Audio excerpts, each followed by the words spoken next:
लेखक अनुपम मिश्र अपनी किताब आज भी खड़े हैं तालाब में हमें तालाबों के बारे में बताते हैं।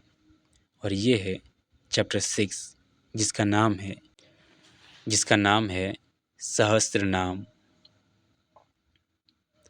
उल्लास की ऊंचाई को दर्शन की गहराई से जोड़ने वाले लोग पूरे जीवन को बस पानी का एक बुलबुला मानते रहे हैं और इस संसार को एक विशाल सागर। इसमें पीढ़ियाँ आती है, पीढ़ियाँ जाती हैं, युग आते हैं, युग जाते हैं, ठीक लहरों की तरह।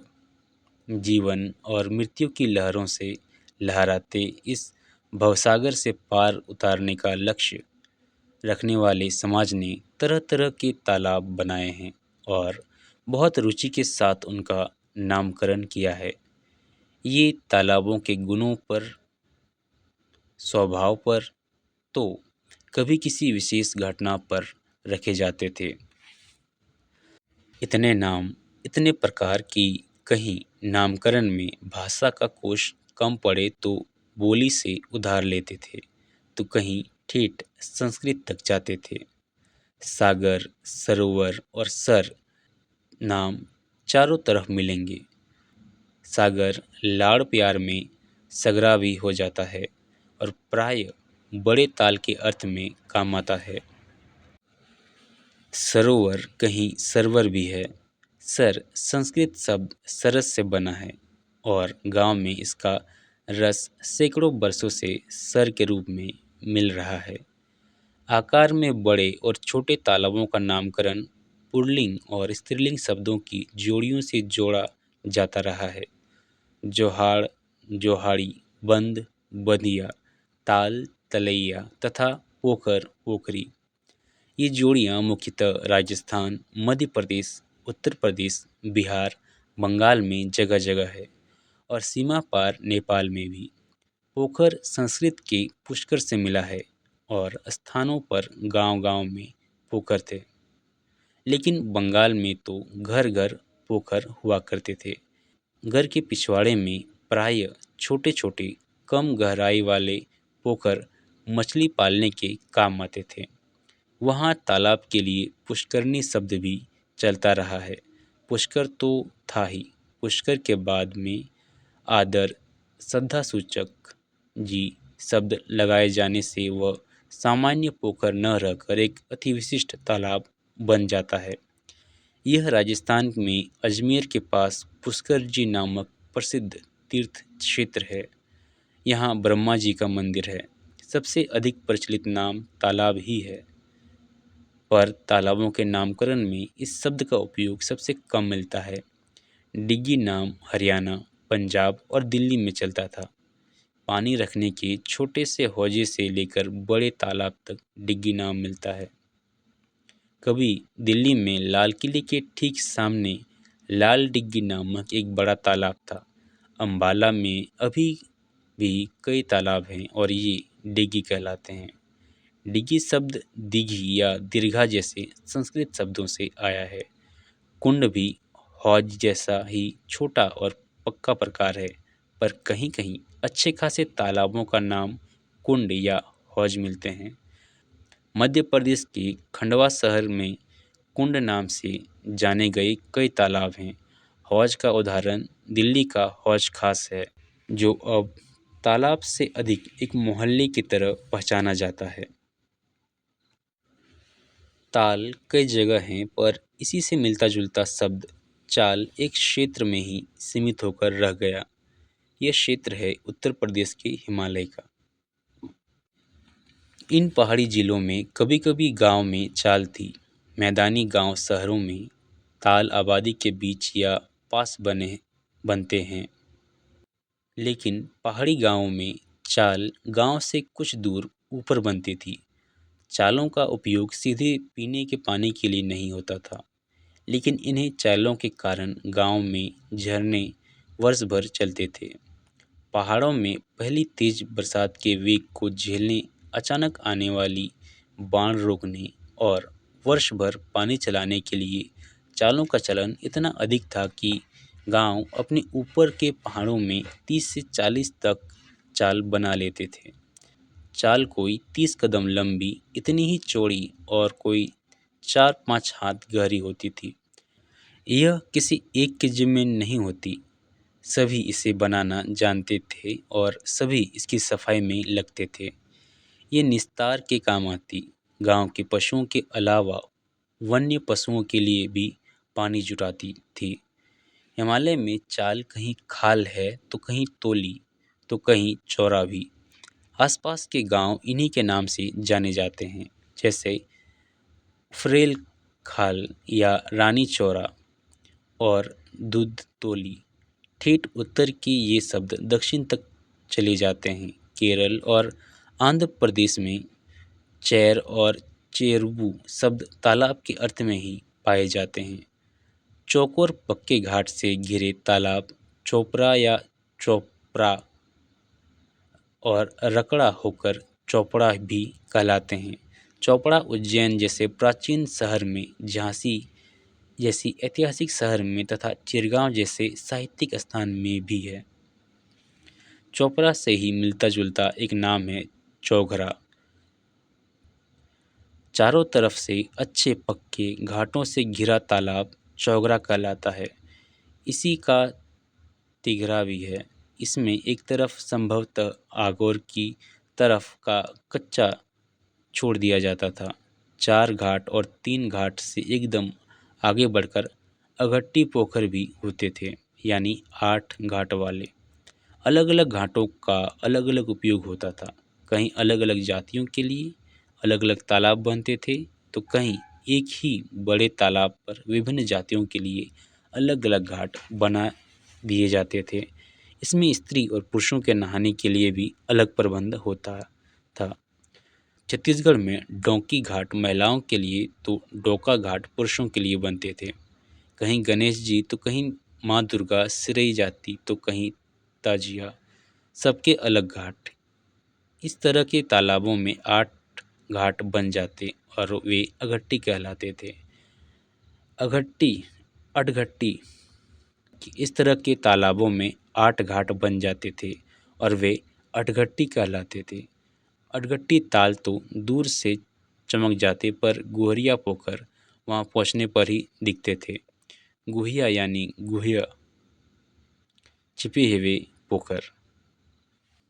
ये आकार में छोटे और प्रायः बरसाती पानी के जमा होने से अपने आप बन जाते थे। बिहार में 2 गांवों के बीच निर्जन क्षेत्र में अभी भी गुहिया पोखर मिलते हैं। अपने आप बने ऐसे ही तालाबों का और नाम है अम्हा ताल। छत्तीसगढ़ी में अम्हा का अर्थ है अनायास। गांवों से सटे घने वनों में प्राकृतिक रूप से निचली जमीन में पानी जमा हो जाता है। डोर या डंगरों के साथ आते जाते ऐसे तालाब अनायास ही मिल जाते हैं। उस रास्ते से प्रायः आने जाने वाले लोग ऐसे तालाबों को थोड़ा ठीक ठाक कर लेते हैं और उनको उपयोग में लाने लगते हैं। अम्हा का एक अर्थ आम तो है ही। आम के पेड़ से बड़ी बड़ी अमराइयों से घिरे ताल अम्हा तरैया ताल या आमा तरिया कहलाते हैं। इसी तरह अमरोहा था। आज यह एक शहर का नाम है, पर एक समय आम के पेड़ों से घिरे तालाब का अमरा पिपरा में पाल पर या उसके नीचे लगे पेड़ चाहे कितने ही हो, वे गिने जा सकते हैं। पर लखपेड़ा ताल लाखों पेड़ों से घिरा रहता। यहाँ लाख का अर्थ अनगिनत से रहा है। कहीं कहीं ऐसे तालाबों को लखराव भी कहा गया है। लखराव को भी पीछे छोड़े ऐसा था भोपाल ताल। इसकी विशालता ने आसपास रहने वालों के गर्व को भी कभी कभी घमंड में बदल दिया था। कहावत में बस इसी को ताल माना। ताल तो भोपाल ताल, बाकी सब तलैया। विशालतम ताल का संक्षिप्त विवरण भी चकित करता है। 11वीं सदी में राजा भोज द्वारा बनवाया गया यह ताल 365 नालों नदियों से भरकर 250 वर्ग मील में फैलता था। मालवा के सुल्तान होशंगा शाह ने 15वीं सदी में इसे सामरिक कारणों से तोड़ा। लेकिन यह काम उसके लिए युद्ध से कम नहीं निकला और भोजताल तोड़ने के लिए होशंगा शाह को फौज झोंकनी पड़ी। इतनी बड़ी फौज को भी इसे तोड़ने में 3 महीने लगे। फिर 3 बरसात तक ताल का पानी बहता रहा। तब कहीं जाकर ताल दिखाई दिया, पर इसके आगर का दलदल 30 साल तक बना रहा। सूखने के बाद इसमें खेती शुरू हुई। तब से आज तक इसमें उम्दा किस्म का गेहूं पैदा होता चला आ रहा है। बड़ों की बात छोड़ें, लौटकर आए छोटे तालाब पर। उथले, कम गहरे, छोटे आकार के तालाब चिखलिया कहलाते थे। यह नाम चिखड़ या कीचड़ से बना था। ऐसे तालाबों का एक पुराना नाम डाबर भी था। आज उसका बचा रूप डबरा शब्द में देखने को मिलता है। बाई या बाय भी ऐसे ही छोटे तालाबों का नाम था। बाद में यह नाम तालाब से हटकर बावड़ी में आ लगा। दिल्ली में कुतुब मीनार के पास राजाओं की बाय नामक बावड़ी आज इस शब्द की तरह पुरानी पड़ चुकी है।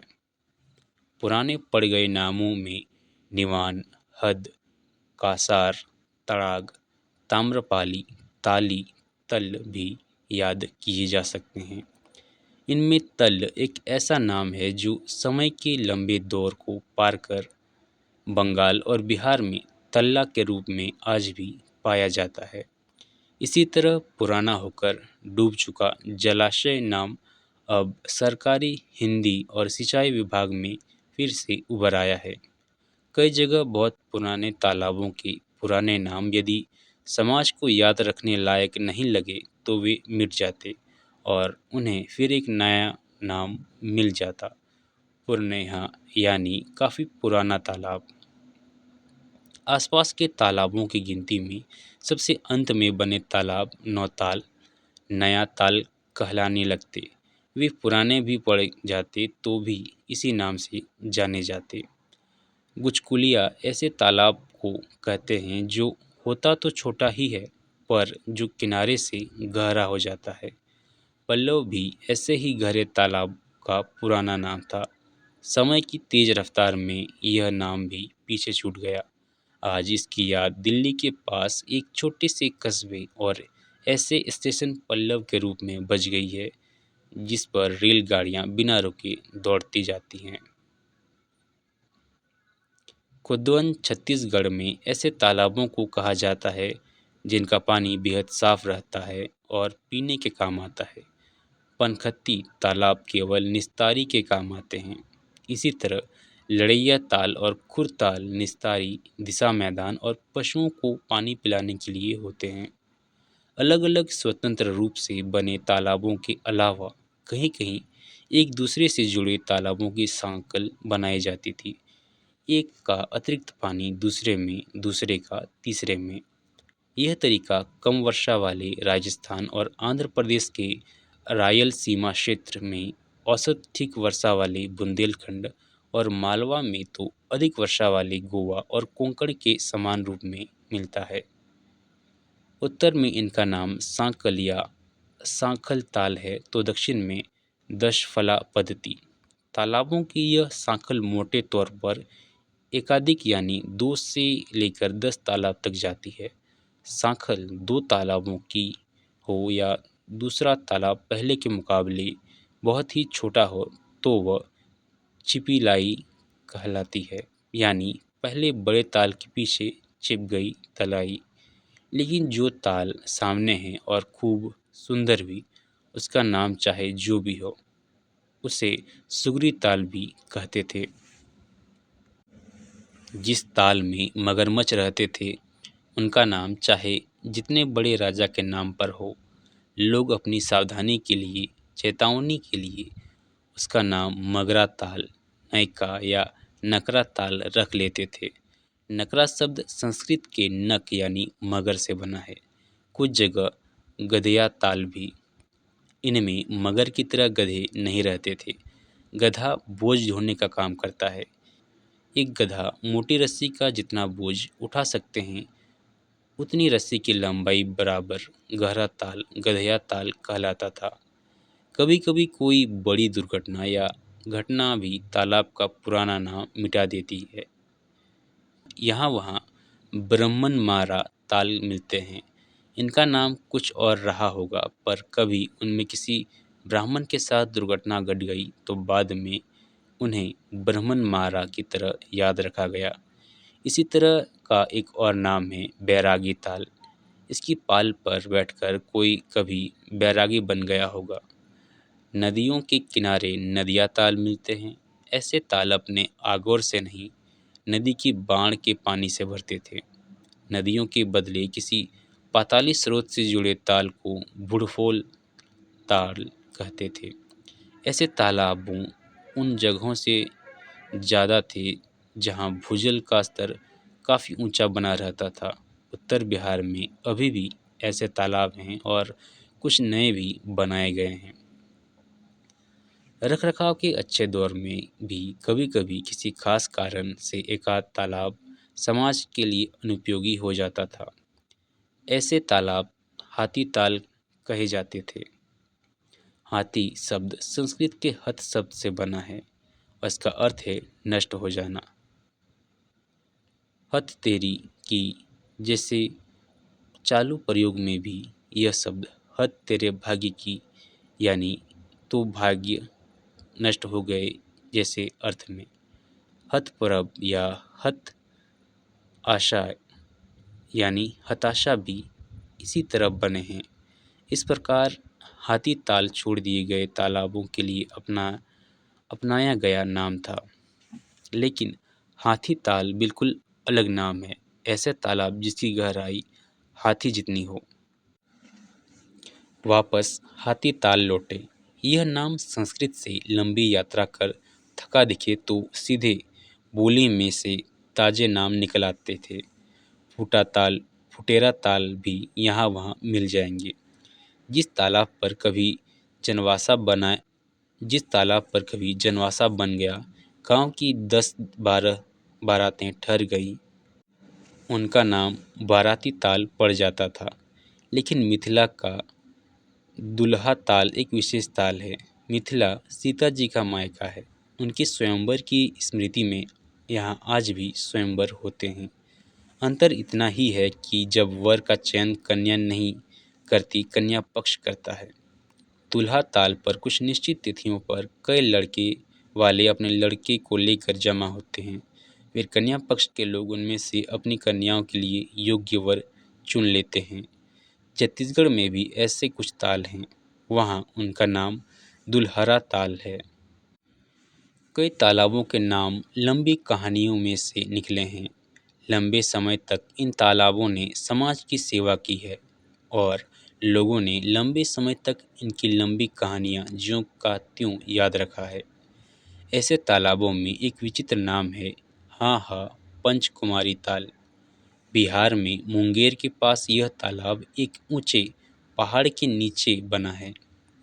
कहानी में राजा है, उसकी 5 बेटियां हैं जो किसी असंतोष के कारण ऊंचे पहाड़ से तालाब में डूबकर अपने प्राण दे देती हैं। उन पांचों के शोक में तालाब का मूल नाम भी डूब गया और फिर लोगों ने उसे हा हा 5 कुमारी के नाम से ही याद रखा है आज तक। बिहार में ही लखीसराय क्षेत्र के आसपास कभी 365 ताल एक झटके में बने थे। कहानी बताती है कि कोई रानी थी जो हर दिन एक नए तालाब में स्नान करना चाहती थी। इस विचित्र आदत ने पूरे क्षेत्र को तालाब से भर दिया। इस कहानी के कोई 100 तालाब आज भी यहाँ मिल जाएंगे और इनके कारण ही इस इलाके का जल स्तर उम्दा बना हुआ है। पोखर प्रायः छोटे तालाब के लिए ही काम आता है, पर बरसाने यानी मथुरा में यह एक बड़े तालाब के लिए भी प्रयुक्त हुआ है। राधा जी के हाथ की हल्दी धोने का प्रसंग। पोखर का पानी पीला हो गया, नाम पड़ गया पीली पोखर। रंग से स्वाद पर आए। महाराष्ट्र के महाड़ इलाके में एक तालाब का पानी इतना स्वादिष्ट था कि उसका नाम चवदार ताल यानी जायकेदार तालाब हो गया। समाज के पतन के दौर में इस तालाब पर कुछ जातियों के प्रवेश पर प्रतिबंध लग गया था। सन 1927 में चवदार ताल से ही भीमराव अंबेडकर ने अछूतोद्धार का आंदोलन प्रारंभ किया था। विचित्र तालाबों में आबू पर्वत यानी राजस्थान के माउंट आबू के पास नखी सरोवर भी है, जिसके बारे में कहा जाता है कि इसे देवताओं और ऋषियों ने अपनी नखों से ही खोद डाला था। जिस समाज में साधारण माने जाने वाले लोग भी तालाब बनाने में पीछे नहीं रहते थे, वहाँ देवताओं का योगदान सिर्फ एक तालाब का कैसे होता। गढ़वाल में सहस्त्रताल नामक एक क्षेत्र में सचमुच सैकड़ों तालाब हैं। हिमालय का यह इलाका 10,000 से 13,000 फुट की ऊंचाई पर है। यहाँ प्रकृति का एक रूप वनस्पति विदा लेने की तैयारी करता है और दूसरा रूप हिम अपना राज जमाने की। आसपास दूर दूर तक कोई आबादी नहीं है। निकटतम गांव 5,000 फुट नीचे है, जहाँ के लोग बताते हैं कि सहस्त्रताल उन्होंने नहीं, देवताओं ने ही बनाए हैं। जयपुर के पास बना गोला ताल विचित्र घटनाओं में से निकले तालाबों में सचमुच सचित्र वर्णन करने लायक है। यह गोल है, इसलिए गोल नहीं कहलाया। कहा जाता है कि यह एक तोप के गोले से बना था। तब जयपुर शहर नहीं था, आमेर थी राजधानी। जयगढ़ के राजा ने जयबान नामक एक बड़ी तोप बनाई थी। इसकी मारक क्षमता बहुत अधिक, इसका गोला 20 मील की दूरी तक जा सकता था। तोप जयबान जयगढ़ किले के भीतर ही बने तोप कारखाने में ढली थी। मारक क्षमता के परीक्षण के लिए इसे किले के बुर्ज पर चढ़ाया गया और गोला दागा गया। गोला गिरा 20 मील दूर चाकुश नामक एक स्थान पर। विस्फोट इतना था कि एक लंबा चौड़ा और गहरा गड्ढा बन गया। अगली बरसात में इसमें पानी भरा और फिर यह कभी सूखा नहीं। इसी तरह जयबान तोप ने बनाया गोला ताल। जयबान तोप फिर कभी चली नहीं। परीक्षण के बाद ही शांति स्थापित हो गई। कहते हैं कि इसके बाद किसी ने उस तरफ हमला करने की हिम्मत नहीं की। गोला ताल आज भी भरा है और चाकुस कस्बे को पानी दे रहा है। अणुबम या कहीं अणुशक्ति के शांतिमय उपयोग की बात बहुत हुई थी। हमारे यहाँ भी हुई। इसी राजस्थान के पोखरण में उसका विस्फोट हुआ, पर कोई गोला तालाब नहीं बना। बनता तो विकिरण के कारण न बनने से भी ज़्यादा नुकसान पहुंचता।